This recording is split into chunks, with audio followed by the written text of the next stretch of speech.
Welcome to Nasdaq Trade Talks. I'm Jill Malandrino, global markets reporter at Nasdaq. Joining us for this segment, we have Steve Sosnick, chief strategist at Interactive Brokers, to discuss the concept of short squeezes. Steve, it's great to see you as always. Welcome back to Trade Talks. And one thing about 2021, investors and traders really learned firsthand what short squeezes were about, although it's not a new concept. No, it's not. As always, it's great to see you and to talk with you, Jill. Short squeezes have probably been around for as long as there have been shorts. Remember some very important stuff about when shorting. Shorting needs to be done with borrowed shares. So you have to borrow the stock. And there was an old saying, he who sells what isn't his and buys it back or goes to prison. It's actually really should be he who sells what isn't borrowed. Is the problem. And as a result, short selling is very dangerous because it has very asymmetrical risks. You have to locate the shares if you're going to short them. You have to borrow those shares. That rate is usually subject to change. And of course, the more popular the short, the more expensive the borrow is. So the meter is always running on you if you're a short seller. And on top of it, your potential reward is 100%, which of course is a great, reward for any trade, but your risk is actually technically infinite because the stock can go up, any number of times. That's the beauty part of investing is you can only lose what you put in if you're not, assuming you're using a cash account, and your return can be infinite, but it's the opposite for short selling. So they have a very high hurdle, and because of the borrowed share nature, people can recall their loans. People can make it very expensive. You're subject to short squeezes, and of course, we learned that in extremis in early 2021. It's interesting that you bring up the stock locate business, which is so interesting to me, and I feel like we don't talk about it that often. But to your point, it can be incredibly expensive to pay those borrow fees, and sometimes the risk behind it, the stress behind it, is even worth the return that you get if the trade doesn't necessarily go your way or not enough to cover those costs. But Steve, you also have to factor in a lot of times, especially with volatile stocks, they will get halted and you might not even be able to trade your stock for a number of days. That's possible. It doesn't. Generally, the halts happen when if it gets halted for a couple of days, quite frankly, you're probably in a pretty good mood if you're the short seller, because it usually doesn't happen for good news. It usually happens for bad. But it's expensive. You have to hold it. That's very true. Yeah, no. That meter is always running. That's a very good point.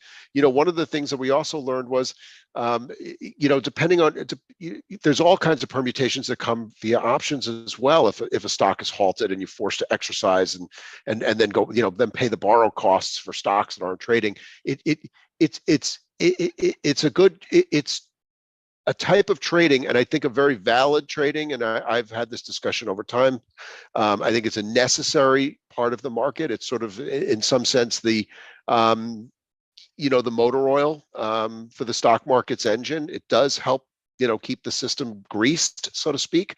But there's a nasty connotation. We want to be. Society wants us to be investing productively in companies that go up and putting our money toward that. So the converse is short selling, and it definitely has a negative connotation. And I understand why, although I don't think it's deserved. Steve, let me ask you a question about some of the more popular names where we experienced short squeezes, such as AMC or GME, where their prices ran to levels that just were not indicative of what they were showing on the balance sheet or with earnings and so forth. I mean, it really skews the value of the company. And what if what if the company was potentially going to be bought out, and then behind the scenes, no one knows if that's the case until it's made public, but that could really just mess up the numbers and screw up a deal.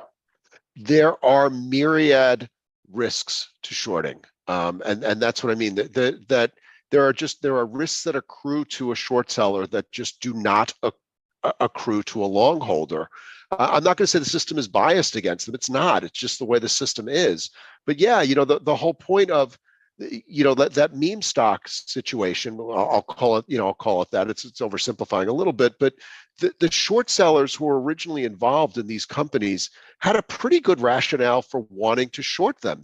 These companies they were not profitable, and at some level, by any conventional measures, they were overvalued.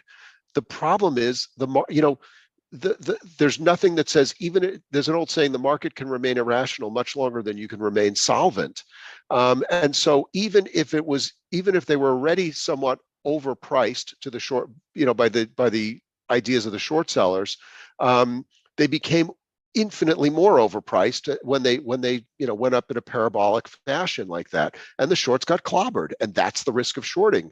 I think that in a sense was its own phenomenon, because it's as much a sociological case study as it is a market case study. We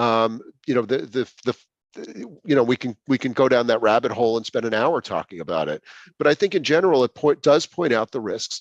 And I think this is why, it's popular for people to sort of jump on a popular downtrend.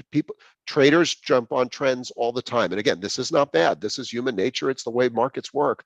But if the risk is, if you're hopping on a negative trend by shorting, there are extra risks to doing so. It's not, it requires much more risk tolerance and discipline than simply hopping on an uptrend, which by the way, as we learned in the meme stock trades, could get you in a lot of trouble too. Yeah. All right, Steve, appreciate the insight as always. Thanks for joining us on Trade Talks. I'm Jill Malandrino, Global Markets Reporter at Nasdaq.